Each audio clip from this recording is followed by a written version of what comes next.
Gracias por estar con nosotros en esta tercera sesión de Diálogos Pensamiento Jesuita sobre la actualidad, creencias y subjetividades contemporáneas, resonancias desde la espiritualidad ignaciana. Me acompañan Jorge Dávalos Sánchez, también está Juan Carlos Enríquez. Yo, para iniciar mi participación, pues me traje material más sociológico que filosófico, o sea, traje encuestas. Quisiera yo poner a rodar estas cifras que voy a proponer ahorita. Lo que hice junto con mi grupo de alumnos de sistemas de creencia, lo que hice fue tomar algunas preguntas de la encuesta nacional, pedirles a ellos que las aplicaran entre los círculos sociales a los cuales ellos pertenecen. La regla era: no lo puedes aplicar aquí adentro de la universidad, te tienes que salir, tienes un fin de semana para hacerlo, pues es básicamente entre la gente que tú veas. Estamos hablando de 300 encuestas levantadas. Esto nos da un margen de error no muy alto, quizás de más o menos 5. Un nivel de confianza muy pobre porque no pudimos controlar todas las variables. Es decir, esto tiene una validez como de un sondeo y no de una encuesta propiamente dicha, pero un sondeo que sí nos retrata las proporciones. Les voy a decir algunas, lo voy a ir contrastando con los resultados que a nivel nacional dan las mismas preguntas. Cuando le preguntamos a este segmento, le vamos a llamar el segmento ITESO, pero va más allá de alumnos y profesores y miembros de la comunidad del ITESO. Cuando preguntamos si tienen alguna religión, a nivel nacional se contesta, el 90% contesta que sí. En este segmento del ITESO es el 80%, es un 10% menos. Pero cuando preguntamos si ellos cuentan con alguna práctica espiritual, a nivel nacional contesta el 13% que sí, curiosamente. ¿Por qué? Porque no está separado religión de espiritualidad. En cambio, en este segmento ITESO es el 55% quien contesta que sí tiene una práctica espiritual. Y esto responde, se interpreta por esa separación que inicia en la década de los 90 entre la espiritualidad y la religión. Es la escisión de lo espiritual y de lo religioso. No son sinónimos, sino se perciben como ámbitos distintos. Lo que nos va a traer una pregunta más adelante: ¿y qué pasó entre la diferencia entre aquellos que dicen tener una religión y que dicen tener una espiritualidad, y hay una diferencia de 30%? Son aquellos que viven lo religioso como una práctica no necesariamente espiritual, puede ser una práctica social, puede ser un ritual social, pero no necesariamente con fines de vinculación con la trascendencia, sino con otro tipo de fines. Otra de las preguntas que se plantean: si resulta la religión una fuente de fortaleza y bienestar. A nivel nacional, el 46% opina que sí es una fuente de fortaleza. Aquí hay una gran diferencia entre los adultos de 30 años para arriba y los jóvenes de 18 años a 29 años. Para los jóvenes, apenas el 33% identifica a la religión como una fuente de fortaleza. Y por último, las 3 preguntas que me parecen más inquietantes ante este panorama de sujetos que sienten a la religión como distinta a lo espiritual, que no se sienten tampoco volcados en una mayoría o invitados a seguir o a buscar o alimentar una espiritualidad. Pues vamos a ver cómo reaccionan cuando les preguntamos directamente por los espíritus. Si hay espíritus del bien, ángeles, santos, deidades, Dios. Si hay espíritus del mal, demonios. Vamos a ver cómo responde el círculo ITESO. A nivel nacional, cuando preguntamos, ¿hay espíritus y fuerzas del bien? A nivel nacional responde el 53% que sí lo hay. En la comunidad, en el círculo social del ITESO, pues está más o menos en el mismo promedio, el 53% lo marca. Pero cuando preguntamos por los demonios, aquí sucede algo sorprendente. Aquí es el segmento de los jóvenes en que responde en un 81% que sí existen los demonios. Únicamente ese es el elemento que se altera. los adultos de ese círculo ITESO marcan igual que a nivel nacional y en consonancia con su respuesta de si había o no había espíritus del bien. Pero espíritus del mal son los jóvenes los que piensan en un 81% que sí existen. Y por último, cuando preguntamos ¿existen los milagros? A nivel nacional somos un país muy milagrero, ya lo sabemos, no nos sorprende. El 74% de los mexicanos creen que existen los milagros. Cuando le preguntamos a los jóvenes entre 18 y 29 años de edad si existen los milagros, nos responden que sí, el 92%. El 92% dice que sí existen los milagros, ¿no? Entonces, estas son cifras, ahorita no me quiero aventurar a las interpretaciones, sino creo que son cifras, Jorge, que nos dan que pensar, porque pareciera que estamos ante un sujeto que por un lado se plantea una especie de, al menos un agnosticismo o una separación o una indiferencia con respecto a sistemas espirituales, de búsqueda espiritual o a sistemas religiosos, explícitamente religiosos, pero no por eso están situados en una subjetividad de corte positivista o racionalista. Al contrario, parece que habitan un mundo mucho más paranormal que nosotros. Y eso sí está de locos. ¿O tú qué piensas, Jorge? Al respecto se pueden decir muchas cosas. La primera es decir, esos datos pueden ayudar a entender cómo estamos, pero también pueden confundirnos en el sentido de que, como es algo mediático, y claro, van a decir ustedes, claro, lo mediático también cuenta. Me parece que el asunto de la religión y las creencias tiene que ver con algo mucho más previo a cómo confiesa la gente, a qué pertenece, en qué cree, en qué no cree, qué le gusta, qué no le gusta. Y en ese sentido, quisiera replantear el énfasis que pones en esas encuestas, los porcentajes y los de aquí, los de allá y los demás acá, replantearlo en un nivel un poco menos, estrictamente digo, religioso. Porque en ese nivel estrictamente menos religioso es justamente el nivel de la realidad entre que estamos todos, cada quien. Un nivel previo a cualquier confesión, a cualquier práctica, a cualquier rito, cualquier actividad religiosa. Hay un nivel previo, y es el que me quisiera yo referir. Hay que reubicar el asunto de lo religioso con un nivel que tiene que ver con la vida cotidiana de todo el mundo, y es la forma como la gente se lleva o vive su propia realidad. Más acá de lo que se dice sobre qué cree y en qué no cree, y cuáles sus puntos de vista, cuáles sus énfasis y cuáles sus carencias. Ese nivel previo es al que quisiera referirme. Toda persona, en ese sentido, este nivel previo es nivel prerreligioso, se le puede llamar el nivel de las acciones humanas de todo tipo, de cualquier tipo de acciones. En las acciones estamos religados con las cosas, religados con las demás personas. Es un ambiente, una estructura, digamos, por así decirlo, una estructura social, personal, unas acciones que son abiertas, que también entran a configurarse de una manera o de otra, pero ese nivel previo se suele pasar por alto de él, pensando que el punto central de lo religioso está solamente en las creencias, en los énfasis y en los puntos de vista, exclusivamente religiosos. ¿Alguien del público quiere comentar algo, plantear algo, preguntar algo? Si mal no recuerdo, lo refieres a un momento reciente, pero quizá esto sea un hecho consustancial a las religiones formuladas institucionalmente, que la espiritualidad suele ir paralela y a veces contradictoriamente con la religiosidad.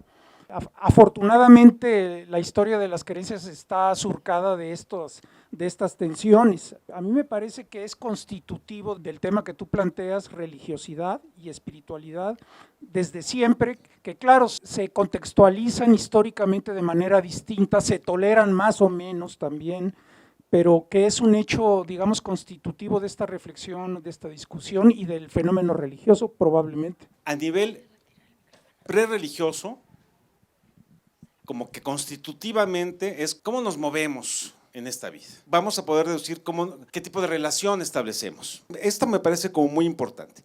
Pero llega un momento en que sobre esa acción que hice, yo tengo que dar cuenta porque me estoy dando cuenta. Es el momento de la conciencia. Me doy cuenta que me estoy relacionando con el mundo. Y en ese darme cuenta, también tengo que dar cuenta a otros y a mí mismo. Es el gran momento de la conciencia donde entra el lenguaje. Y no es lo mismo una época en la cual yo me doy cuenta que una cosa es lo religioso y otra cosa es lo que acontece en mi espíritu, digamos lo espiritual, lo que acontece de una manera hasta pasiva, una especie de secuestro de mi interioridad por parte de la espiritualidad. En una época puedo estar como muy atento a eso y en otra época puedo estar extremadísimamente atento. Es la época de demasiada conciencia. Mi argumento es que estamos viviendo quizás de 20 años a la fecha con el imperativo de una conciencia o de un darnos cuenta muchísimo, como volcados sobre nosotros mismos, sobre nuestra propia subjetividad de qué es lo que acontece en este terreno. Y por eso identificamos que una cosa es el momento institucional, el momento religioso, y otra cosa es el momento como que siento yo más interno, que es el momento de encontrarme con el sentido y de sentir ese sentido, el sentido de la vida, ¿no? Al final de cuentas, esto nos remite a la construcción de la subjetividad, de cómo nos sentimos nosotros mismos como sujetos y cómo vamos construyéndonos como sujetos. Coincido con usted, siempre hemos tenido esta fisura entre lo religioso, estas disidencias o estas independencias del movimiento del espíritu. A mí me gustaría que ahondaras más en este concepto que estás planteando de más acá, de religación, que me parece que es un piso fundamental de religación con las cosas, de religación con los otros. Me parece que estás marcando algo que es fundamental y me gustaría que ahondaras más en eso. Las acciones que son, digamos, el nivel previo a esa organización del sentido por parte de lo religioso, hay que destacar e insistir que esas acciones son abiertas. Y al ser abiertas, no están fijadas o que van siendo fijadas, digamos, paulatinamente por varios tipos de agentes o de factores. El asunto interesante es que estas acciones abiertas va a provocar que la persona tenga que definirse. ¿Cuál es mi fundamento? Y entonces, al preguntarse cuál es mi fundamento, va a tener que buscar entre las cosas que tiene y entre las que quiere tener, qué va a tomar como fundamento para que desde ahí pueda organizar su vida. Por eso este asunto de las acciones, que es previo al sentido que pueden tener en un sistema más mediático, más social, religioso, este asunto de las acciones abiertas, que después, insisto, va a exigir que la persona se defina ante cuál es su fundamento. La importancia entonces que tiene esto, recuperando entonces, o continuando un poquito, quisiera mencionar en este sentido a San Ignacio. Lo que buscaba cuando quedó herido, y en ese momento de convalecencia, unos 15 o 20 años que duró, que se hizo peregrino, no sé qué, lo que buscaba justamente es cómo plantear mi fundamento. Pero para eso tuvo que desplazarse interiormente a su centro buscando cuál es su fundamento, pero también sociológicamente tuvo que desplazarse. Entonces vemos a San Ignacio, se da cuenta que el camino que le llevaba a la perdición, que estaba esclavizado al poder, al acumular, a estar siempre en el centro, se dio cuenta que había que cambiar en dos sentidos, que para poder cambiar a nivel interior tenía que buscar también un cambio en el exterior. Entonces, estuvo peregrinando 15 o 20 años buscando justamente cuál es mi fundamento. Después de esa situación vienen los ejercicios y su conversión. Va a haber algo curioso en la vida de Ignacio, que es, habiéndose él desplazado a la periferia del sistema, digamos, después ya cuando es general de la compañía, va a volver al centro, que es Roma, ¿no? Y en Roma va a redactar todo lo que tiene que ver con los criterios de discernimiento para que todo jesuita lo vaya asimilando ese modo de ser o modo de proceder propio del jesuita. Pero hace un comentario Ignacio que produjo cierta desaprobación por parte del cardenal Carafa, que era el fundador de los teatinos en Roma. Ignacio se atrevió a decir que era muy conveniente que el superior de esa congregación no viviera mejor que el último de todos los súbditos de la misma congregación. Ignacio vivía en un cuarto pequeño en Roma, a pesar de que podía haber entrado en la mímesis, el deseo mimético de copiar y de tener lo mismo que todo el mundo tiene. Lo pongo como ejemplo porque puede ser interesante. Uno lo advierte que es justamente en los sectores ilustrados donde se cinde la religión de las espiritualidades, que las espiritualidades son algo terriblemente difuso y variado. Entonces a mí no me extraña esto que tú llamas el segmento ITESO crea que hay chamuco y que hay milagros. Resulta una paradoja que los más ilustrados crean eso. Uno lo atribuiría, digamos, a la gente más sencilla. pero pues no es en la gente sencilla en donde se ha dado sobre todo esta separación entre la religión o las religiones y las espiritualidades, sino justamente en este sector. Entonces, me parece interesante, pero no extraño, paradójico, pero no imposible. Aquí lo interesante no es en el sector ilustrado. Dentro del sector ilustrado, por así llamarlo, este segmento al que estamos hablando, es entre los jóvenes únicamente, entre los adultos de ese segmento, no. ¿Cuál es la diferencia? Peter Berger, en el Dosel Sagrado, dice que inmediatamente cuando vivimos en épocas, él llama de anomia, épocas en que el orden del cosmos significa de nuestro funcionamiento social, ¿no? Cuando se altera, inmediatamente salen nuestros mecanismos para reparar inmediatamente para que no haya resquebrajamientos del sentido, ¿no? Y hay instituciones para ello. Están los medios de comunicación, están los mitos, las narraciones, las religiones, los sistemas de justicia, las utopías. Entonces salen inmediatamente y lo reparan. Él lo va a llamar la reparación de la teodicea.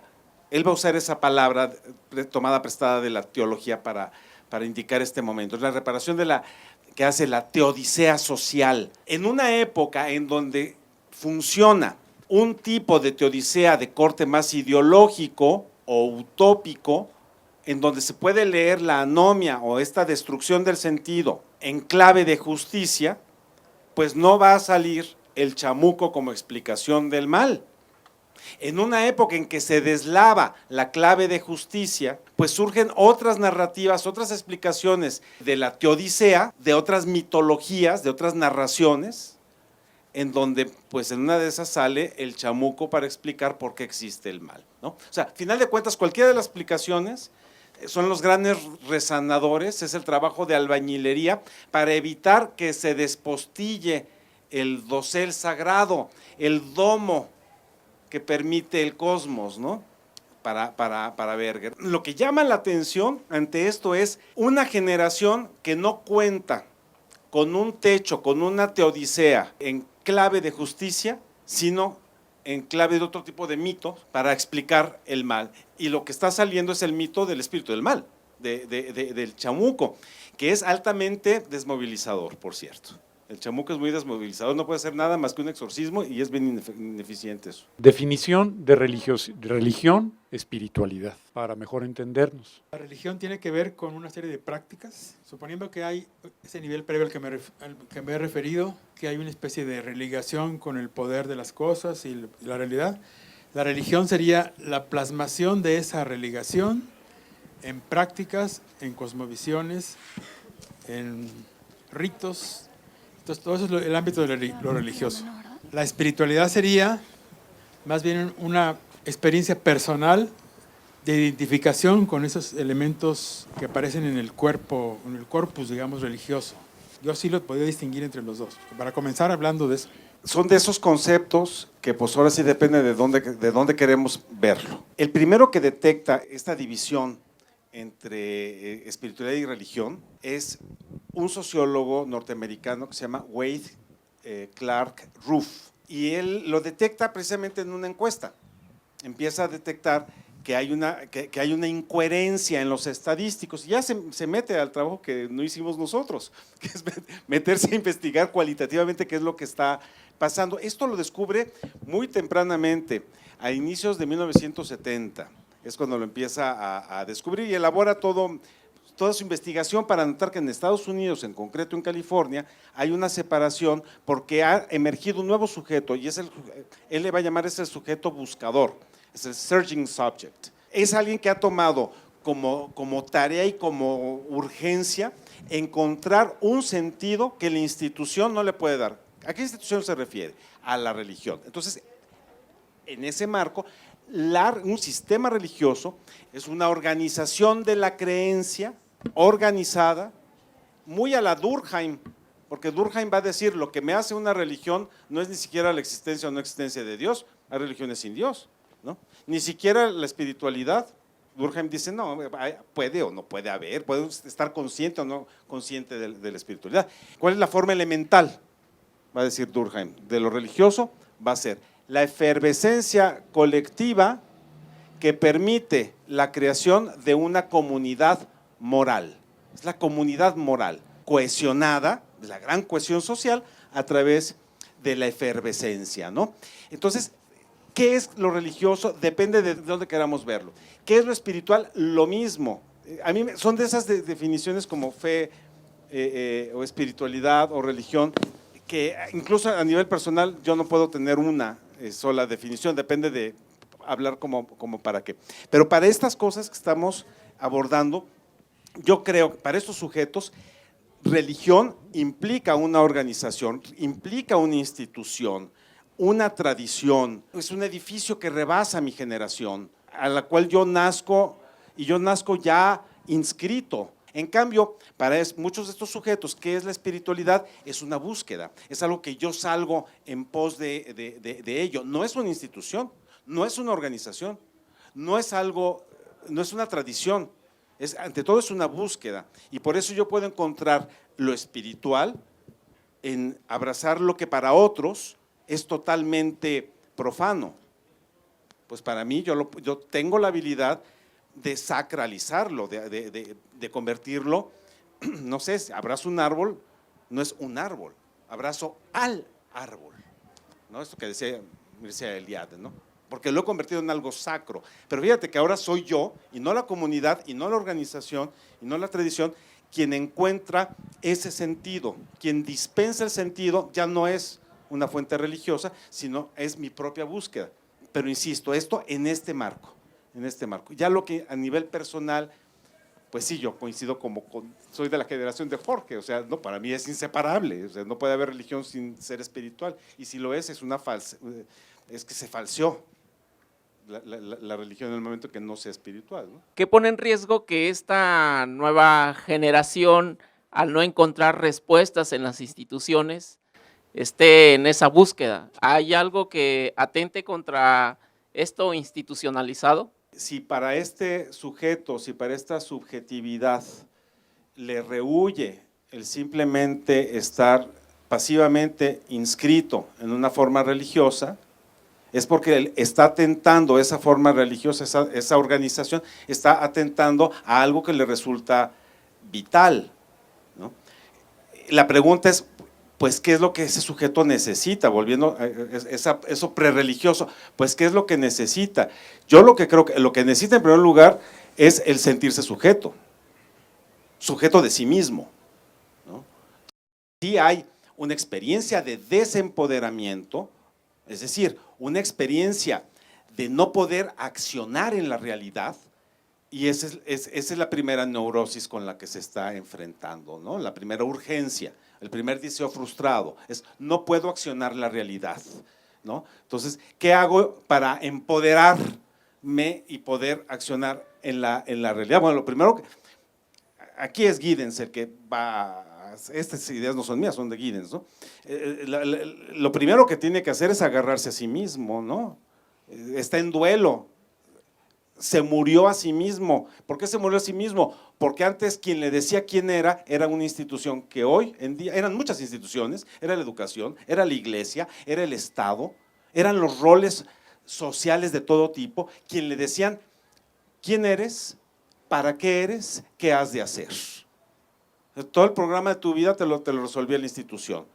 ¿Y cómo te vas a curar? Hasta la institución médica está de por medio, ¿no? Bueno, pues todas esas instituciones se derrumban como fuentes autorizadas para decirme a mí qué he de hacer de mi vida. Quedan totalmente derruidas y el sujeto queda entonces en una intemperie y queda obligado a construirse a sí mismo, ¿no? O sea, pero después de pasar un duelo, ahora tiene la obligación de construirse a sí misma, es decir, si queda de una manera pasiva, no lo va a hacer. Tiene que salir y convertirse él mismo en sujeto protagonista de esa construcción, ¿no? Noten cómo estos elementos no son perversos en sí mismos, tienen unas conexiones con la espiritualidad ignaciana tremendas. Ese es el principio fundamental. Si yo no me convierto en protagonista de mi propia salvación, en agente de mi propia salvación, es decir, del encuentro del sentido, nadie lo puede hacer por mí. No hay institución, no hay milagro que lo vaya a hacer, ¿no? Entonces soy yo el principal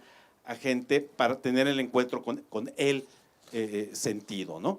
Obviamente no es que yo me salve a mí mismo, pero yo soy el agente proactivo para encontrarme con esa salvación, ¿no? Entonces, no necesariamente estamos ante algo perverso, igual estamos ante una gran oportunidad o una gran consonancia con lo ignaciano, igual y no. Yo a veces digo, sí, y muchísimas veces digo, no, hombre, esto es justamente lo contrario. Esto nos está aventando justo al carril contrario. Es ambiguo, es una condición ambigua, ¿no? Quisiera pedirle a Jorge que plantee una idea, una segunda idea disparadora y que podamos dialogar sobre otro tema. Bueno, es el mismo tema obviamente, pero digamos visto desde otra óptica. Me sitúo en el contexto de las acciones estas a nivel pre-religioso. Participar de un cuerpo religioso pues da mucha seguridad, se siente uno a gusto, se siente ubicado. Sin embargo, aunque pertenezca uno a la tal religión o deje de pertenecer a ella, la persona tiene que hacerse cargo de buscar su fundamento. Lo que quiero mencionar ahora es que hay una manera de fundamentarse que es en la mayor parte de la humanidad, es apegarse al esquema de la ley. No solamente la ley religiosa, la ley civil, la ley como ideales personales, como ideales profesionales, adherirse a ese esquema de la ley es una de las maneras, digamos, la más socorrida de fundamentarse. ¿Y cómo se puede desglosar esto del esquema de la ley? Yo produzco o ejecuto o actúo una serie de acciones y espero resultados de estas acciones. Cuando los resultados por ejemplo, los méritos que yo consigo cuando cumplo lo que tengo que hacer, cuando lo consigo, entonces estoy recibiendo esa justificación por la ley. Pero hay otra manera, y que es justamente la de Ignacio, que no tiene que ver con la ley, que es justamente la manera de fundamentar gratuita. Y esta manera gratuita de fundamentarse parecería como que es inasible. ¿Qué tengo que hacer para fundamentarme? La pregunta que tiene que ver con la ley, la pregunta es, ¿cómo me fundamento? Pues tú haces esto y esto y esto, vas a esto, consigues esto y lo haces y luego verificas que realmente al estar cumpliendo con eso que se está pidiendo, al cumplirlo te sientes justificado. El otro esquema de fundamentación, de algún modo antitético al primero, es el de la gratuidad, digamos. Y la pregunta entonces aquí es ya no tanto cómo me fundamento, sino quién me fundamenta.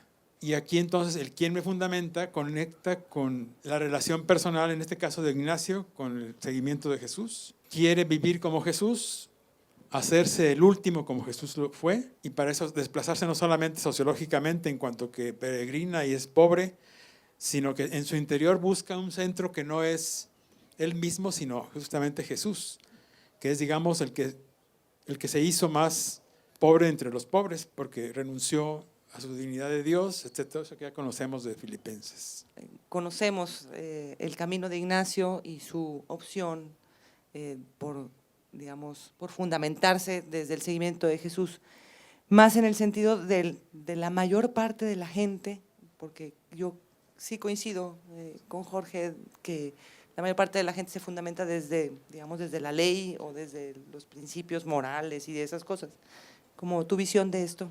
Coincido plenamente. Había yo dicho una afirmación que puede parecer como absurda, creo mucho en ella, que hay una relación inversamente proporcional entre creencia y fe, podremos llamarlo entre ley y gracia. Es la misma proporción inversamente proporcional, la relación inversamente proporcional, ¿no? Yo lo he encontrado empíricamente, lo he encontrado estadísticamente y cualitativamente también desde la sociología. Entre mayor asiduidad, entre mayor consideración de lo religioso y de lo espiritual, entre mayor cultivo se da en una persona, menos creencia se va a encontrar. Una persona, cuando le preguntas cada cuándo va usted a un servicio religioso, participa usted activamente en su parroquia, cuando empieza a marcar entre más alto, marca ahí, menos alto, marca en elementos como si yo le pido a la Virgencita me va a conseguir la salud. Si yo volteo una vela de determinada manera, en determinada posición, voy a conseguir esta otra cosa. Más se aleja de ese tipo de creencias. Hay una relación inversa. ¿Y eso por qué? Porque en lugar del acercamiento a lo trascendente como fuente de poder, el acercamiento va supliéndose por fuente de relación, por el con quién me relaciono, delante de quién estoy, no qué atributos tiene ese con quien estoy. yo lo veo como muy relacionado con lo que tú dices, Jorge, entre la ley está del lado de la creencia, la ley está del lado de la institución como administrador de esa creencia, ¿no? Como regulador de un sistema mitológico, no únicamente religioso, a nivel político también tenemos nuestras mitologías, a nivel científico, a nivel académico tenemos nuestras mitologías, ¿no? Fundamentadísimas en una administración, en una ley, en un lenguaje, atrapadas en un código, en un lenguaje, ¿no? Y cosa totalmente distinta es cuando se vive de otro tipo de relación, ¿no? Desde otro tipo de principio sería, ¿no? Bajo el principio de la relación no sale ese corolario, porque uno no acude por los atributos que uno desea para tener un beneficio muy concreto, el control. Si creemos es porque ansiamos el control, es por la tremenda necesidad que tenemos de estar sobre un suelo firme. Por eso creemos. Seguridad, más que control, es la seguridad, es la seguridad. Bueno, y la sensación de control de la vida, ¿no? Entonces, por eso, y de la muerte, ¿no? Por eso creo que si esto y esto y esto me resuelve la incertidumbre angustiosa de la muerte, ¿no? Pues ya tengo hasta un cielo y cómo va a estar la nube donde me toca estar y qué instrumento me van a dar para tocar por la eternidad. Me da la sensación del control, incluso, no solamente de mi vida, sino de mi propia muerte, dado que tengo ya evidencia o noticia, o me han dicho que uno se muere. En cambio, la fe es lo contrario, es la incertidumbre total. La creencia es más de tipo sociológico, digamos, más construida pues en ese nivel, mientras que la fe sería la entrega de cada quien a una persona, un acto en el que me entrego. Si creo en alguien es porque me entrego a esa persona o a su proyecto. Y en ese sentido la entrega a una persona, en este caso a Dios, a Cristo, bajo la característica de verdadera, a la persona en cuanto verdadera, entonces estamos hablando de la fe, mientras que la creencia pues tiene toda esa variedad de cosas que se han mencionado, ¿no? Aquí los dos padres han estudiado mucho a Javier Zubiri. Javier Zubiri dice que no hay religión natural, pero que es natural que haya religión. Ubico la cuestión de la religación como ese paso previo a lo que Jorge decía como una serie de estructuras, ¿no? Que nos comentaba, en fin. Pero otro punto que yo ubico en esta serie de estructuras, pienso hasta en la liturgia, pienso en muchas cosas que tienen un sentido comunitario y eso hasta donde sí lo da. O sea, la institución no es así como terrible, creo, en muchos aspectos, sino que hay un aspecto comunitario que es fundamental en el inicio de la institución. Quizá habría que retomar esto, lo de las leyes, en fin, ok.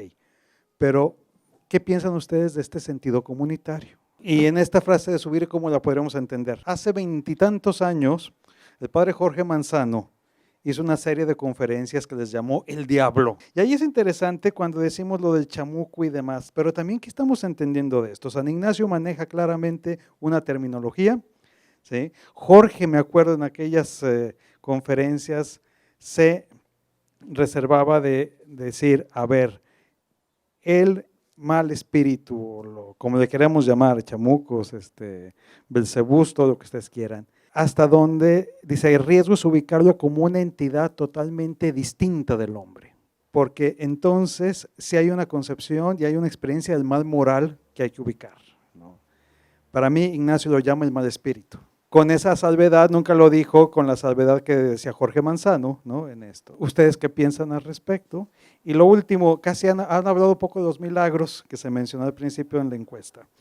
John P. Mayer, en su libro sobre Jesús, un judío marginal, cuando dedica todo un tomo a los milagros, dice muchas veces a los milagros de los paganos les llamamos magia y a la magia de los cristianos les llamamos milagros. ¿Qué estamos entendiendo por esto? Evidentemente, ¿no? O sea, entre milagro o lo que también se trata de la cuestión mágica, nada más.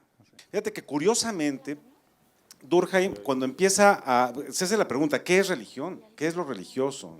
¿Cómo acercar a lo religioso sin la premisa teológica? Hace un juego retórico descartando una serie de cosas, de formas, buscando cuál es la forma elemental, la sustancial. Se va a encontrar, la sorpresa va a ser no solamente que dice, pues Dios no es necesario para que haya religión, por lo tanto, diríamos, el con quién me religo, con qué persona me religo, dices, no, bueno, ya me metiste lo de la persona, eso no es lo sustancial. Igual y me religo con algo que no considero que sea persona, pero igualmente me religo, ¿no? Y me es trascendental. Entonces, Dios no es necesario para que sea religión. Tampoco es necesario que haya liturgias. Hay religiones que no tienen una liturgia escrita o prescrita y tiene una tal cantidad de variaciones que difícilmente la podemos identificar como algo que se repite de la misma manera estructurada. Pero donde sí va a decir para que haya religión, sí o sí, es que tiene que haber comunidad.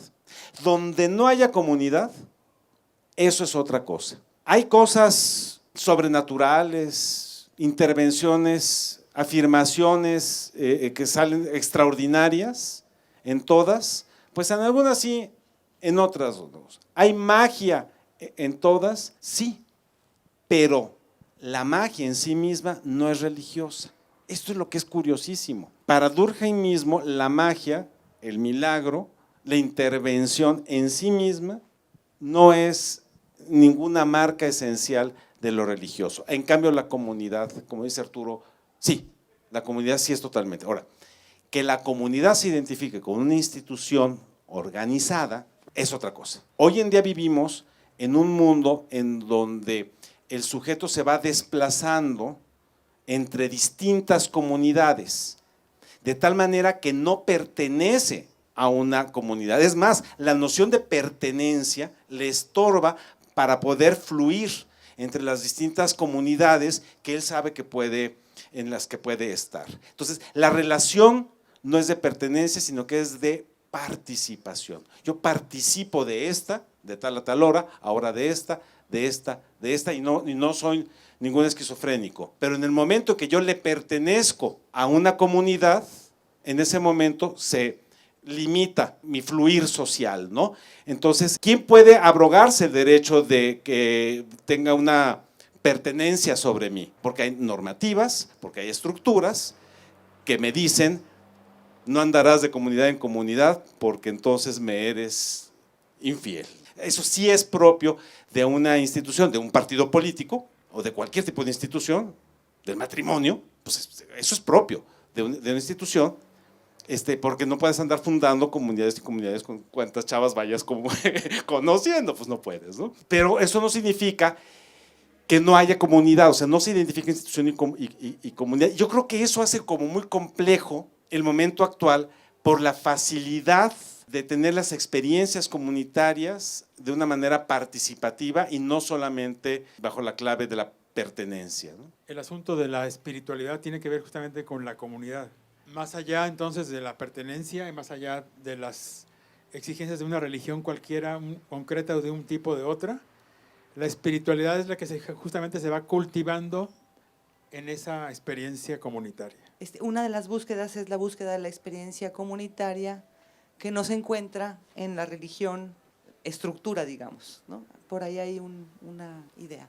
Entonces, se está en contra de la fecundidad espiritual o la fecundidad en la búsqueda de la verdad por esta restricción a ser fiel a ciertas ideas. La última analogía que hizo de la persona que era muy fecunda porque andaba cambiando frecuentemente de institución matrimonial, social, política y demás. O sea, se puede entender como no adaptación, como un cambio, pero ¿por qué no como una búsqueda? La descripción falsa de esto es que es pensar de que para yo poder participar de varias comunidades tengo que dejar de pertenecer a algunas, al menos, ¿no? La experiencia es que no, o sea, yo puedo seguir perteneciendo a determinadas comunidades y participar de otras, ¿no? Ahí es donde el modelo tiene que ser como más amplio, pero pues siendo muy realistas, participamos de distintas comunidades, ¿no? Como antes quizás no nos lo permitíamos. Participamos de distintos grupos en donde hay una diversidad de cosmovisiones, como quizás antes no nos lo permitíamos. Ahora sí que mi religión no me lo permite, es lo que decíamos, ¿no? Mi ideología no me permite juntarme con determinado tipo de personas que piensan distinto a mí. Y hoy en día, pues esto está como que, eso no es cool, o sea, eso pues no solo es cool, así no quiero ser. Quiero participar de quienes piensan distinto a mí, y en una de esas tampoco piensan tan distinto a mí. También pienso yo así, de una manera discordante como pienso en esta otra comunidad. O sea, podemos estar en diferentes referentes de comunidad, queremos estar en ellos, porque ahí podemos fincar nuestra búsqueda. Esto es muy importante en términos de comunicación, porque significa que el contenido, el mensaje en sí mismo, tiene que ser relativizado. Es un pretexto. El mensaje es el pretexto. Entonces, ¿dónde quedó el texto? El texto somos nosotros. El texto es la relación. Y eso lo encontramos cuando hablamos con la gente de en qué cree. Pues la respuesta casi podría ser, ¿te refieres a esta semana o a la semana pasada? ¿Por qué? Porque el contenido puede variar, es moneda de cambio. Es la moneda, es el ticket para entrar a distintas comunidades de sentido. Lo que me da el sentido no es la afirmación de una creencia, sino mi estar creyendo. O sea, la performatividad del creer, no el sostenimiento de una creencia, de una idea. Esa la tengo que poner, tiene que ser tan relativa que yo me puedo despojar de ella, barajearla, burlarme de ella, es un relativo, ¿no? Lo que estoy buscando no es la afirmación de la creencia, ¿no? Sino lo que estoy buscando yo es el acto performativo del creer, ¿no? Porque ahí estoy encontrando el sentido. En el fondo va en consonancia con lo que está afirmando Jorge, porque lo que me está dando sentido es la relación, la intersubjetividad que estoy teniendo al jugar que creo, tomado en el sentido literal. Jugamos a que creemos, porque en el momento que nos lo tomemos en serio, nos volvemos unos fanáticos que lo primero que va a bloquear va a ser la intersubjetividad. Considero que los jesuitas son la última arma de la ortodoxia contra la heterodoxia, pero al final siguen siendo ortodoxia.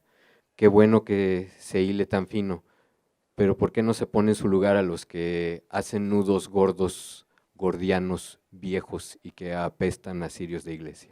Para la Compañía de Jesús, la religión, la iglesia, no es el fin absoluto, sino que es un medio.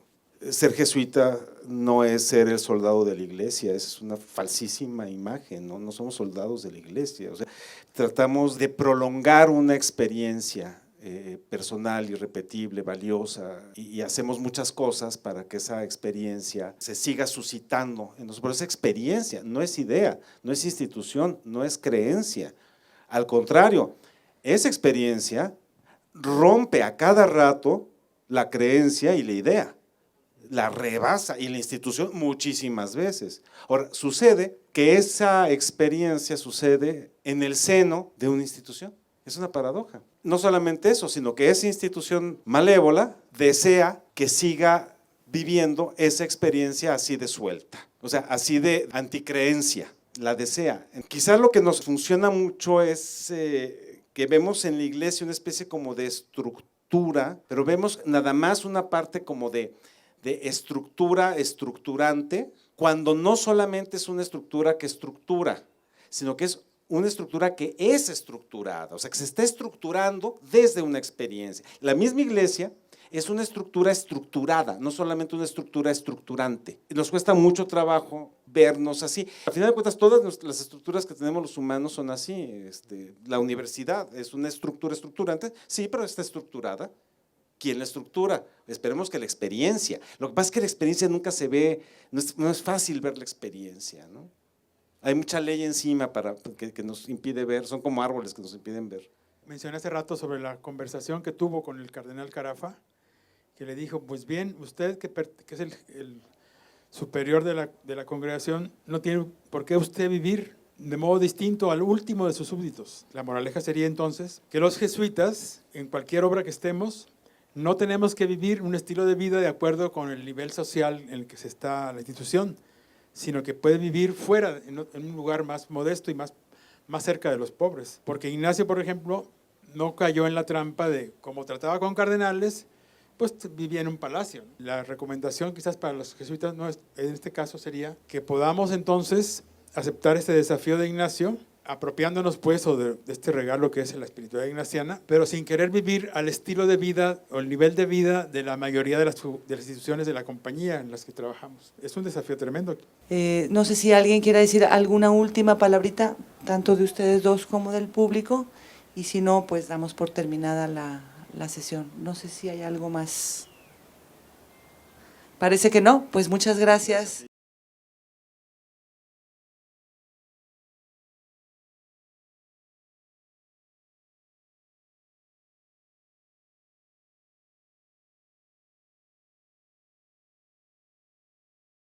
ITESO, libres para transformar. Universidad Jesuita de Guadalajara.